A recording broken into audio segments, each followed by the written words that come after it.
tanpa Felicia tahu bahwa nyawanya sekarang dalam bahaya. Bahkan Felicia masih santai sambil bermain di dalam mobil dengan sang anak. Adriel memang anak yang cerdas, bahkan di usianya yang akan ke-4 tahun dia sudah sangat pandai berhitung.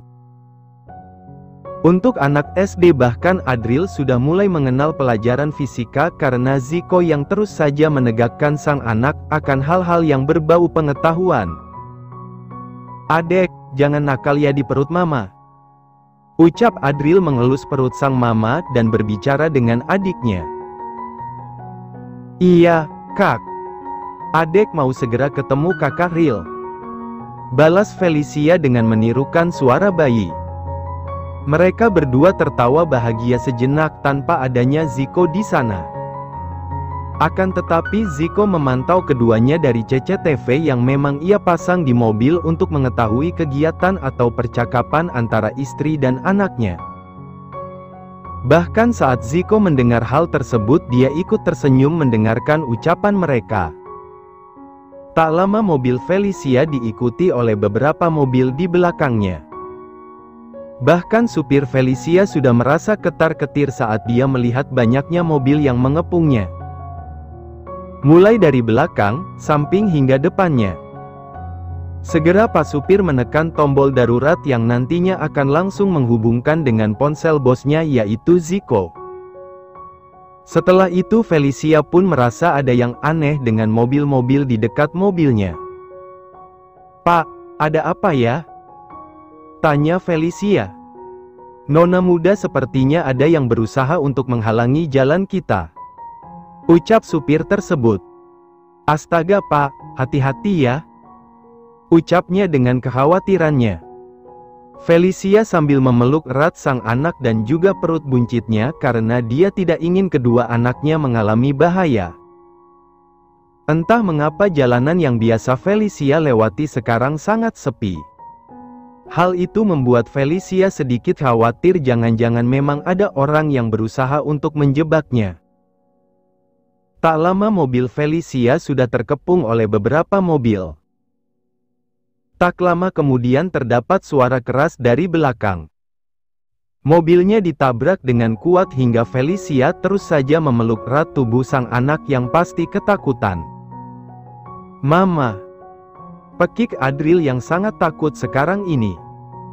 "Tenang ya sayang, Mama ada di sini," ucap Felicia menenangkan sang anak padahal dirinya sendiri pun panik. Felicia juga merasa sangat sakit di bagian kepala karena terbentur tadi. "Keluar," pekik seorang pria bertubuh tegap dan kekar. "Nona muda, tinggal di dalam saja saya akan keluar dan kunci mobilnya," ucap supirnya.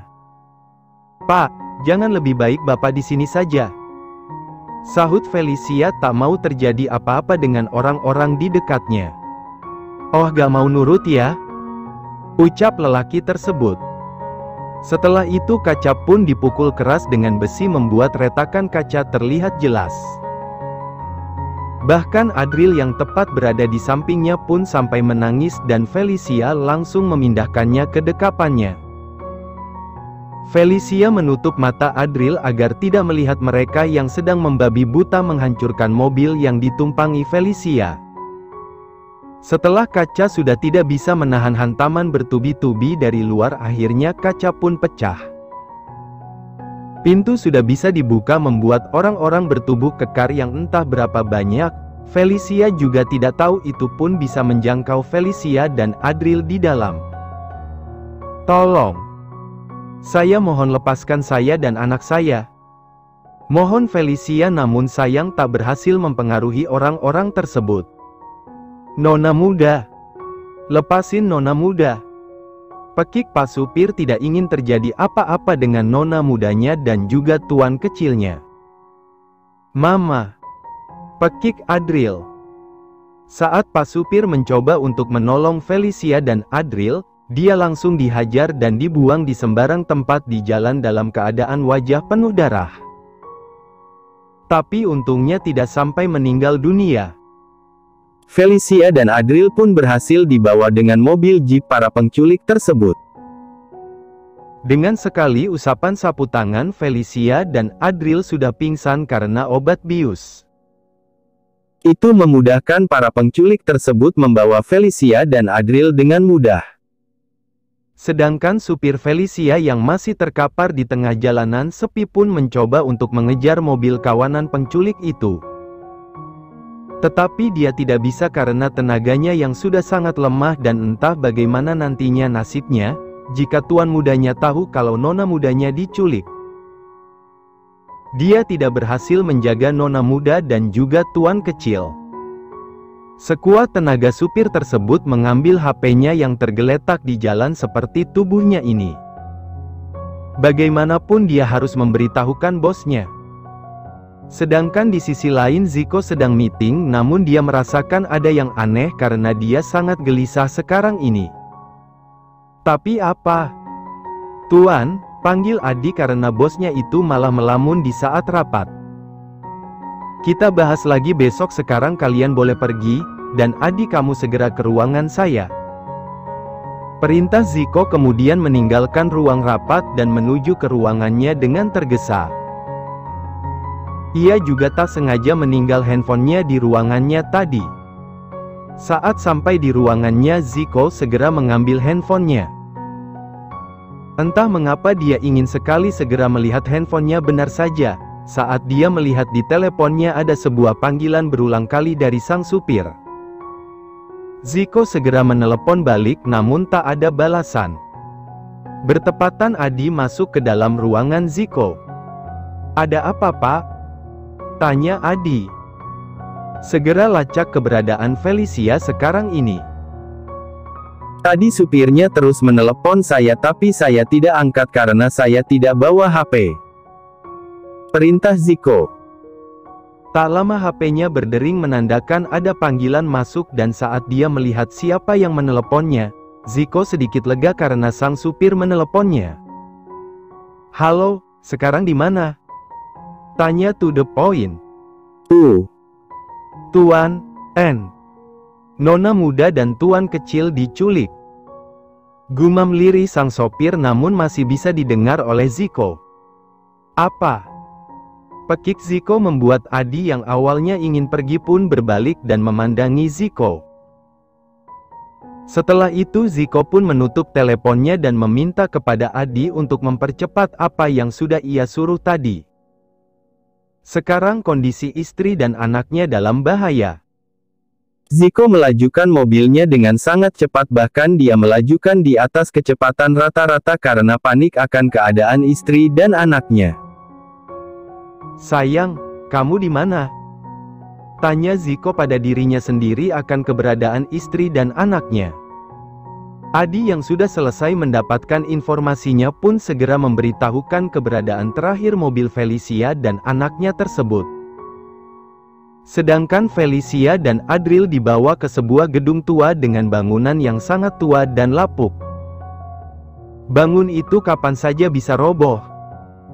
Felicia dan Adriel sedang masih saja pingsan karena pengaruh obat bius tersebut. Tak lama Felicia pun terbangun dari pingsannya. Dia langsung melihat sang anak yang berada tepat di sampingnya dengan tangan dan kaki terikat, sama seperti dirinya. Tak lama Adriel pun sudah bangun dan langsung menangis karena ia merasakan sakit di tangan dan juga badannya. Dan sekarang mereka duduk di lantai yang sangat dingin. "Mama," pekik Adriel menangis keras. "Sayang, jangan nangis ya, papa pasti bakalan dateng kok," ucap Felicia menenangkan sang anak. Felicia sebenarnya sangat merasa takut, akan tetapi dia tidak boleh begitu karena sekarang ada sang anak yang pasti lebih takut lagi daripada dirinya. Suara pintu dibuka membuat Felicia menoleh ke arah pintu meskipun di sana hanya nampak bayang-bayangannya saja tanpa dia tahu siapa yang masuk. "Siapa kamu? Saya mohon tolong lepaskan kami, anak saya masih kecil," mohon Felicia. Orang yang baru saja masuk itu malah terlihat acuh tak memperdulikan Felicia. Siapa lagi kalau bukan Melanie, orang yang menjadi dalang di balik ini semuanya. Saat Melanie masuk ke dalam ruangan lembab tersebut, dia memandang Felicia dari kejauhan dengan puas. Rencananya sejauh ini berhasil, yaitu menculik ibu dan anak itu dan membawa jauh dari Zico. Melanie menganggap hanya dia saja yang berhak bersama dengan Zico. Dia sudah lama mengincar Zico, tetapi malah Felicia yang dapat. Sungguh dia tidak akan pernah bisa terima hal tersebut. Dengan sombongnya dia berjalan ke depan dan menampakkan wajahnya sehingga sekarang ini Felicia bisa melihat wajah orang yang telah menculiknya. Ternyata dia adalah seorang artis yang terkenal dengan hati dermawannya. Dia sering sekali menyumbang ke anak-anak yatim, ternyata itu hanyalah settingan saja, tidak lebih. Melanie, ucap Felicia terkejut dengan siapa orang yang ia temui di tempat kotor tersebut. Oh, hai, ternyata Elo ngenalin gue juga ya. Sahut Melanie merasa bangga karena dia terkenal juga ya. Kenapa kamu di sini? Jangan bilang kalau ini semuanya adalah rencana kamu. Sahut Felicia asal menebak. Bener banget deh, pinter. Sahut Melanie dengan senyuman jahatnya dan berjalan menuju ke arah Adriel yang dari tadi terus saja menangis. Anak kecil, diem gak?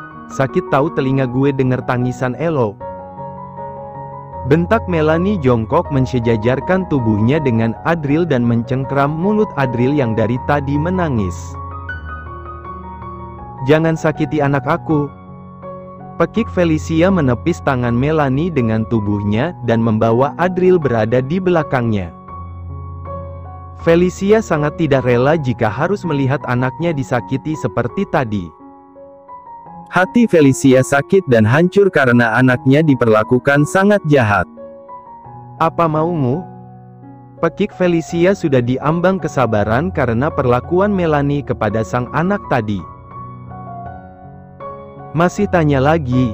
Gue mau Elo tinggalin Zico karena yang seharusnya menjadi nyonya Adiguna itu gue, bukan cleaning service miskin kayak Elo. Pekik Melanie. Melanie, Zico itu tidak cinta sama kamu. Sampai kapanpun aku berani bertaruh kalau Zico tidak akan mencintai kamu. Bahkan jika aku nanti mati sekalipun semuanya tidak akan berubah. Ucap Felicia membuat hari Melanie sangat kesal dan marah. Asal Elo tahu kalau gue gak bisa dapetin Zico maka Elo juga gak akan bisa.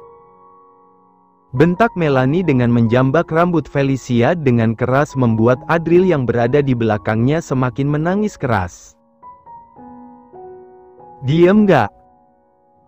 Bentak Melanie dengan mendorong tubuh Adriel yang terus merengek. Kemudian dia menamparkan pipi Felicia hingga berdarah di sudut bibirnya, kemudian pergi meninggalkan Felicia sendirian. Sedangkan di sisi lain Zico berada di jalan di mana sang istri diculik.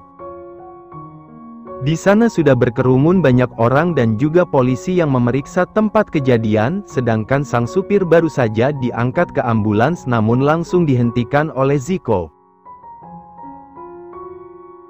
Pak, di mana Felicia sama Adriel? Tanya Zico panik. Tuan, maaf. Ucap supir tersebut kemudian pingsan dan langsung dibawa ke dalam mobil ambulans. Adi yang juga baru saja sampai pun segera berdiskusi dengan polisi tentang kejadian ini. Tuan, polisi sedang berusaha untuk melacak keberadaan mobil yang menculik nona muda dan juga tuan kecil yang syukur tertangkap CCTV jalan. Ujar Adi. Kalau begitu kamu suruh mereka untuk segera bergerak dan temukan istri dan anak saya. Perintah Zico. Karena tak menemukan titik terang, Zico pun kembali ke mansionnya dan ingin memberitahukan hal yang terjadi. Pasti orang tuanya sangat khawatir. Saat Zico masuk ke dalam, semua keluarga sudah berkumpul, bahkan Mbok Sumi, Mbak Mala dan juga Mbak Suci. Mereka sudah berada di sana saat mendengar kabar bahwa Felicia dan Adriel diculik. Zico, mana Felicia? Bagaimana kondisinya? Tanya Mama Fanny, namun Zico hanya diam saja membuat semua orang tahu apa jawabannya.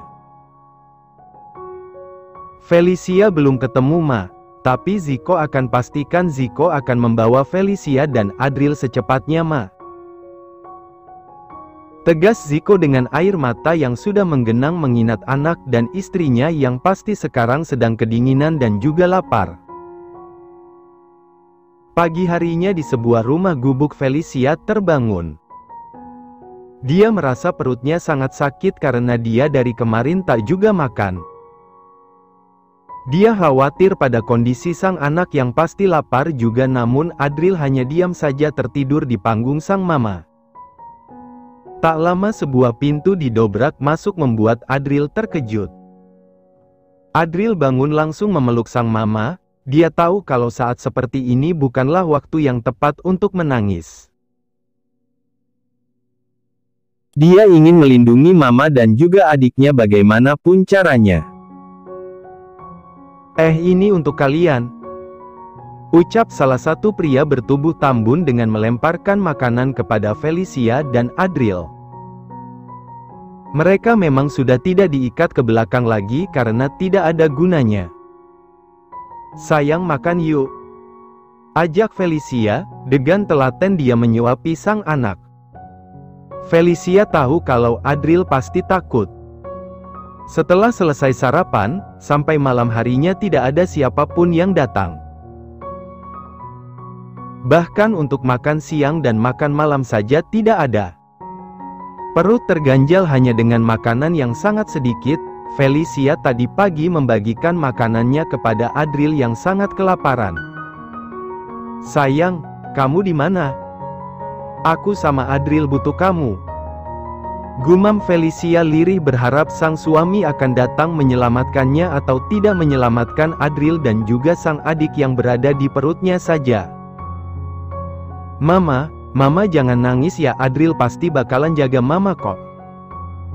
Mama juga harus yakin kalau Papa pasti bakalan datang tolong kita," sahut Adriel terdengar sangat-sangatlah dewasa. Melanie sendiri tidak menampakkan batang hidungnya karena dia ada syuting iklan. Dia sudah tidak sabar datang kembali. Ia berencana untuk melancarkan aksinya untuk menghancurkan Felicia dan anaknya. Saat ini hari sudah malam, sudah 1 hari Felicia dan Adriel tidak ada kabar. Zico sangatlah khawatir dengan kondisi anak dan istrinya. Dia bersumpah akan menghukum siapa saja yang sudah melakukan hal seperti ini kepada istri dan anaknya. Tiba-tiba ingat akan sesuatu yang mungkin bisa ia gunakan untuk mencari keberadaan sang istri. "Adi, sepertinya saya tahu di mana Felicia dan Adriel berada," ucap Zico dengan tegasnya. Setelah itu dia pun membuka handphonenya dan mengutak-atiknya. Adi tak tahu apa yang dimaksud bosnya tadi soal tahu keberadaan nona mudanya. "Bagaimana caranya Tuan?" tanya Adi. "Ini," ucap Zico sambil menyerahkan handphonenya yang menunjukkan sebuah GPS entah itu di mana. "Apa ini Tuan?" tanya Adi. "Apakah kamu lupa kalau saya pernah menyuruh kamu untuk membuat sebuah kalung berlian untuk istri saya, dan saya juga menyuruh agar kamu memegang GPS di sana?" sahut Zico membuat Adi mengingat perintah bosnya waktu itu. "Iya, saya ingat Tuan. Kalau begitu saya akan segera mencari keberadaan tempat ini," tutur Adi pergi untuk berkoordinasi dengan polisi yang sedang menyelidiki kasus ini.